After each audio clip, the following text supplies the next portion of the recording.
Kalau aku balik lagi sih, Ya. yang megang anak kita itu kita sendiri sebenarnya, kendalinya, kontrolnya. Anak mau apa ya nggak apa-apa, tapi kalau misalnya itu salah kita harus ngasih tahu juga. Sama dengan literasi keuangan. Kalau kita misalnya mau minta anak jangan boros, ya maknya jangan boros, Oke. jangan sering-sering beli. Kalau mau ini ngumpet kali ya.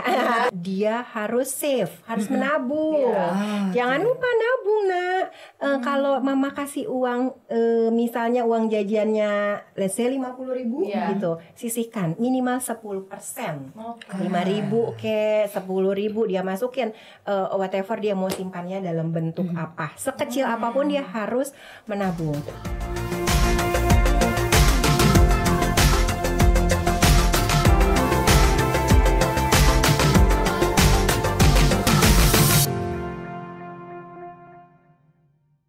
Nah, kalau menurut aku kita sebagai pasangan juga kita harus saling menghargai sih.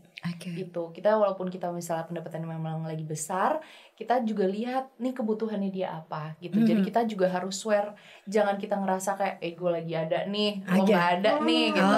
Kan ada ya sikap yang seperti itu gitu. Mungkin kita alami gitu, tapi kita tidak sadar gitu.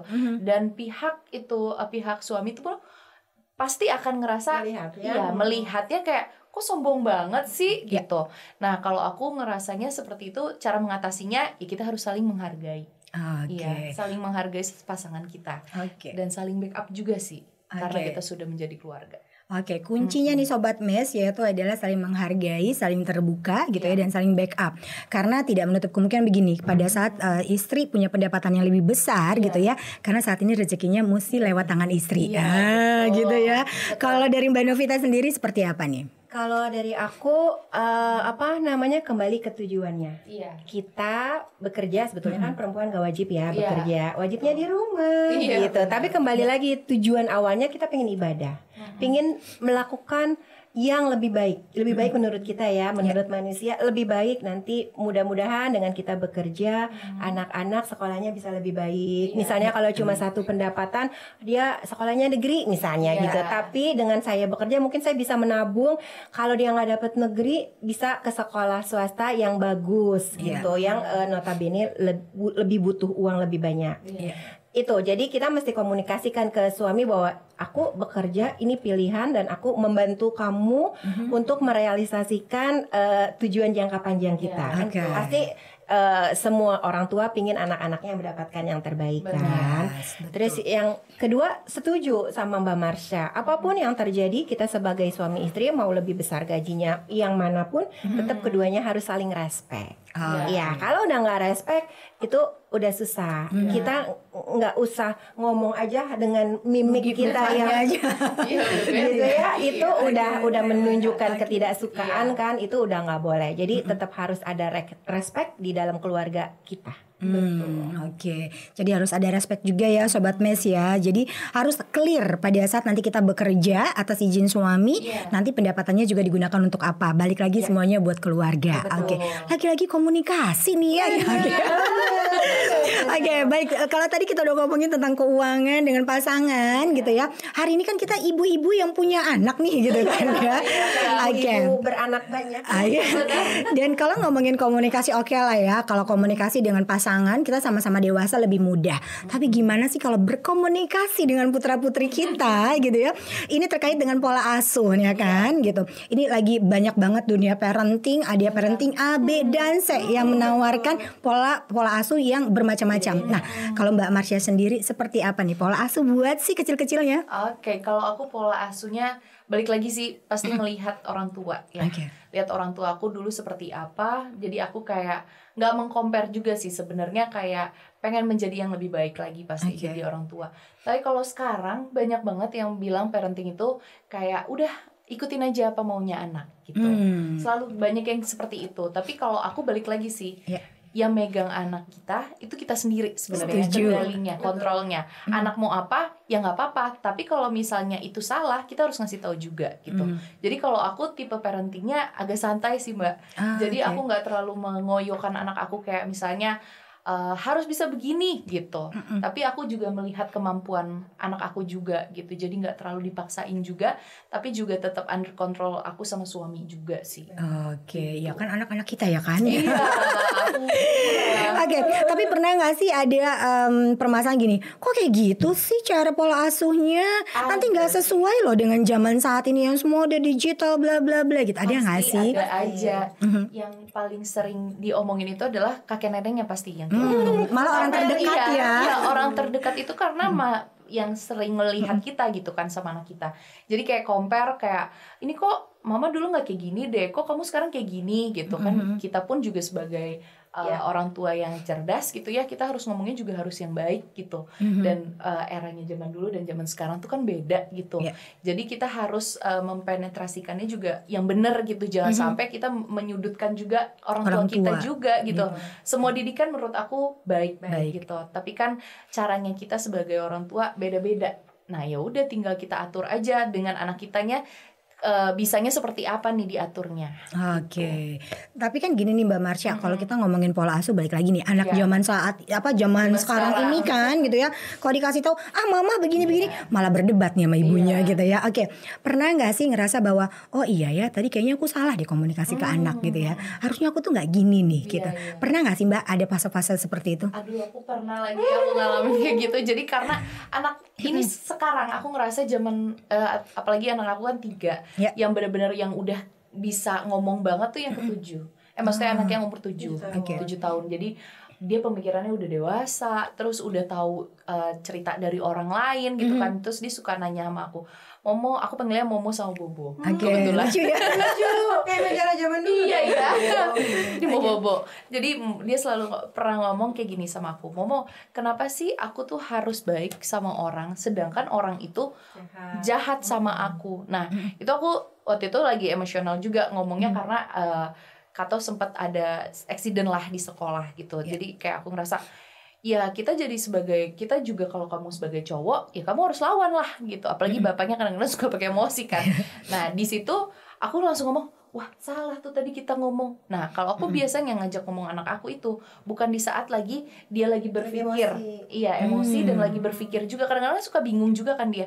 Aku ngajaknya di saat dia lagi tenang. Di saat tidur, karena kan di saat tidur otak itu kan jadi berpikir ya, jadi anak aku relax. Jadi aku suka ngajakin kayak pilot talk sama anak aku. Jadi kayak maaf ya Momo tadi tuh salah, sebenarnya aku tuh nggak pengen ngomong kayak gini.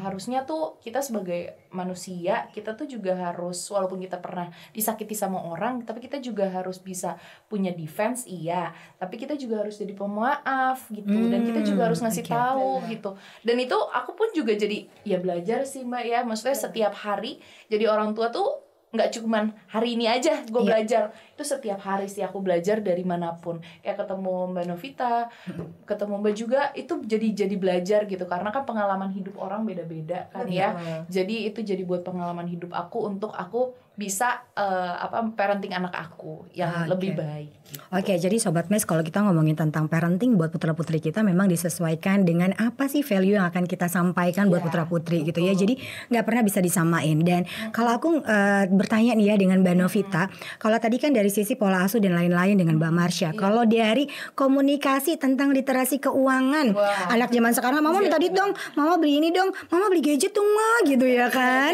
Nah ini kan anak nggak pernah tahu nih bahwa nominalnya itu besar kecil.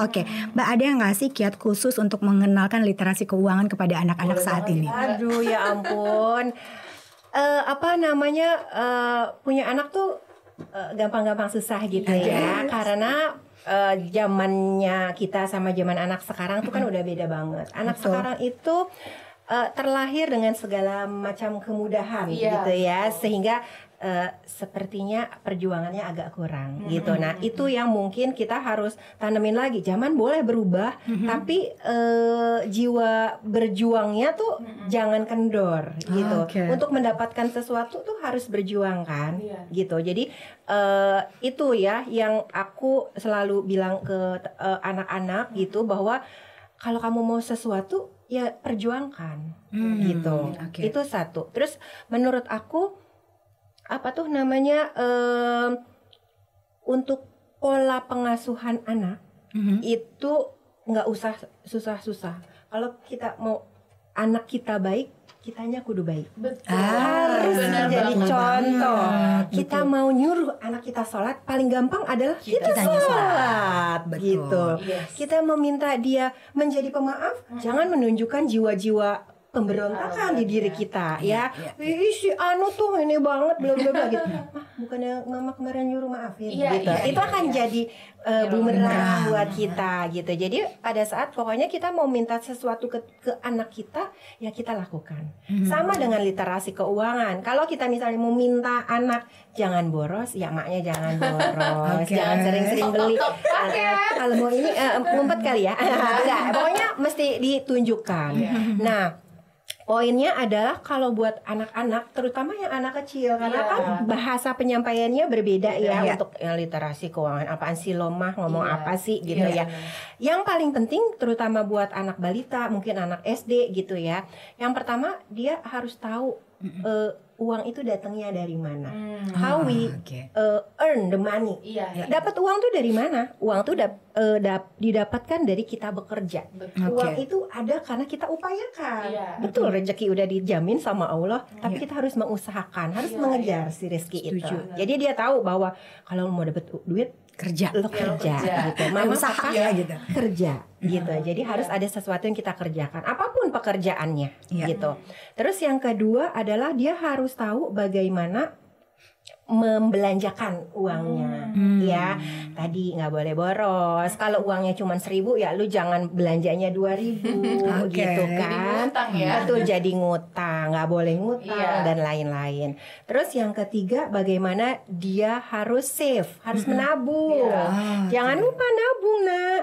Kalau mama kasih uang, misalnya uang jajannya, let's say 50.000, gitu, sisihkan minimal 10%, 5.000. Oke, 10.000 dia masukin whatever dia mau simpannya dalam bentuk apa, sekecil apapun dia harus menabung. Pada saat dia punya uang lebih, misalnya kalau kayak lebaran gitu ya, anak-anak kan THR ya, euforianya banyak duitnya gitu. Mama nanti hilang. Nabungnya lebih banyak ya, nak, gitu. Misalnya biasanya jajannya 100.000, dapat jadi 1 juta, ya nabungnya jangan 50.000 lagi, lebih banyak gitu. Sama yang keempat adalah diajarkan untuk donate, untuk berbagi, di tengah rezeki kita ada hak orang lain. Setuju. Jadi kita harus ajarin anak-anak untuk beramal, bersedekah, berinfak, dan yang wajib zakat. Gitu sih, yang paling gampang ya itu mesti ditunjukin sih.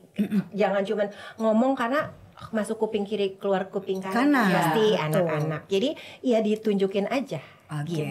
Jadi kiatnya nih menurut Mbak Novita sendiri gitu ya Sobat Mes, kalau nanti kita mengajarkan literasi keuangan dengan anak, jangan menggunakan bahasa-bahasa yang susah, nggak paham gitu ya. Tapi gimana caranya kita mengenalkan dengan bermain gitu ya, memberikan tugas-tugas gitu ya. Contoh yang paling urgent sekali adalah kita memberikan contoh terlebih dahulu sebagai orang tua, maka anak adalah peniru yang terbaik gitu ya.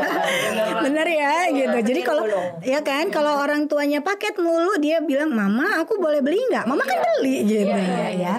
Jadi berikanlah contoh yang baik ya Sobat Mes ya. Oke, Mbak Novita sama Mbak Marsha nggak kerasa nih ya, hampir 1 jam juga kita membahas tentang harta, wanita dan keluarga. Ya, pengennya sih sampai besok nih ya gitu, karena seru sekali, karena ini memang pengalaman yang mau tidak mau saya pun merasakan, Mbak Marsha merasakan, dan Mbak Novita juga gitu ya. Cuman challenge-nya kita pasti berbeda gitu ya. Dan kita mau minta dulu deh nih gitu ya, ada nggak sih pesan-pesan buat perempuan-perempuan yang saat ini akan berkeluarga atau sudah berkeluarga gitu ya, yang bisa memotivasi buat perempuan-perempuan di luar sana di seluruh Indonesia gitu ya, gimana sih pola asuh yang tepat, kemudian kita juga bisa tetap menjadi pribadi seorang perempuan yang tetap termotivasi, nggak hanya menerima ya udahlah udah jadi berumah tangga. Gitu ya, hanya menerima keadaan aja gitu ya. Pesan-pesannya apa sih buat perempuan-perempuan di luar sana? Silahkan Mbak Marsha. Oke, pesan-pesannya sebenarnya ini juga pesan buat aku sih. Iya, jadi kalau aku pesan-pesannya jangan gampang menyerah sih dengan dalam keadaan kondisi apapun. Kita harus bersyukur dan kita harus ikhlas dengan apa yang kita punya sekarang gitu. Dan yang paling penting adalah jangan pernah juga berpikiran kalau kita nggak bisa. Gitu. Kita harus bisa karena kita mampu atas kehendak Allah juga dan support system kita juga. Oke. Jangan pernah mudah menyerah. Menyerah. Lagu ya Mbak. Iya. Oke. Kalau dari Mbak Novita sendiri seperti apa pesannya buat para perempuan-perempuan hebat di luar sana? Silakan. Para perempuan-perempuan hebat di luar sana, aku sih pesannya terakhir ya. Satu, kita harus pinter. Ini tadi udah beberapa kali kita omongin, atur komunikasi yang baik dengan keluarga kita, dengan pasangan, dengan anak-anak, dengan atasan, dengan rekan kerja. Karena kita dengan multiple tasknya kita itu pekerjaan harus diatur sebaik-baiknya dan disampaikan dengan baik. Kemudian yang kedua, kita mesti create our own standard gitu. Jangan standarnya dari orang lain. Ya. Jangan pengen meniru orang lain, jangan ngiri sama nasib orang lain gitu. Kalau kita punya standar, aku pengen jadi ini, ya udah create. Apalagi zaman sekarang gitu, sosial media itu membuat standar-standar baru yang mungkin menjadi tidak, kadang-kadang nggak alami gitu ya kan. Kalau dia misalnya ada uangnya, dia bisa lakukan, nggak apa-apa gitu. Tapi kalau dia uangnya kurang, terus kemampuannya nggak bisa ke sana, itu jadi standarnya kan dia jadi nggak bisa lakukan gitu. Kemudian untuk perempuan, kalau udah berasa capek, udah berasa lelah, udah berasa kayaknya badan gue udah agak nggak enak nih, udah mau stres nih, berhenti. Stop, lakukan sesuatu, jangan membuat badan kita tambah sakit. Stop, ambil waktu untuk diri sendiri, coba senangin diri kita sendiri, supaya kita bisa recharge, nanti lebih produktif lagi. Kalau kitanya udah beres gitu, kayak Mbak Rizka kemana dari Singapura. Itu kan proses, proses banget gitu untuk merefreshkan diri sendiri. Sama yang keempat, jangan lupa bahagia. Kalau kita udah bahagia, kita akan lebih mudah membahagiakan orang lain. Udah itu aja Mbak. Itu yang terakhir tuh Masya Allah banget. Jangan lupa bahagia. Karena biasanya kita hanya memikirkan kebahagiaan orang lain. Betul sekali. Itu dulu, kita dulu harus dibahagiakan. Kita dulu yang bahagia ya, baru kita bisa berbagi. Betul. Kan? Baik Mbak Novita sama Mbak Marsha, nggak kerasa nih ya kita membahas tentang harta, wanita dan keluarga, seru sekali gitu ya. Mulai dari bagaimana sih pola pikir perempuan, kemudian bagaimana saat kita menjadi istri, ibu gitu ya, membahas tentang gimana cara kita berkomunikasi dengan putra-putri kita gitu ya, kemudian bagaimana juga kita mengenalkan masalah uang nih kepada putra-putri kita, dan sangat-sangat menarik sekali. Dan aku juga thank you banget atas waktunya, dan semoga apa yang kita bahas hari ini bisa bermanfaat buat para istri, para moms gitu ya, para ibu rumah tangga, para perempuan-perempuan dimanapun kalian berada. Jangan lupa ikutin terus podcast dari Mas, dan bakal banyak narasumber-narasumber yang akan menginspirasi, dan bukan hanya membahas tentang keuangan, bukan hanya membahas tentang keluarga, jangan-jangan kita juga bisa membahas tentang gimana perempuan itu tetap bisa produktif. Thank you Mbak Marsha, Mbak Novita, terima kasih. Assalamualaikum. Waalaikumsalam warahmatullahi wabarakatuh. Baik Sobat Mes, gak kerasa kita udah membahas tentang harta, wanita, dan keluarga. Semoga apa yang kita sampaikan hari ini bisa bermanfaat buat kita semua. Tapi satu yang pasti, cintai diri kita sebelum kita mencintai diri orang lain gitu ya. Kemudian belajar berkomunikasi dengan keluarga, bukan hanya dengan suami tapi juga dengan anak dan semua support system kita. Dan yang pasti, pondasi dalam rumah tangga itu bisa menjadikan anak-anak kita menjadi anak-anak yang lebih hebat dan bersaing di luar sana. So, jangan lupa terus ikutin podcast Mes yang selalu menginspirasi, dan jangan lupa juga untuk di-share biar banyak perempuan-perempuan yang makin terinspirasi dan selalu bisa berpikir secara positif. Terima kasih. Wassalamualaikum warahmatullahi wabarakatuh.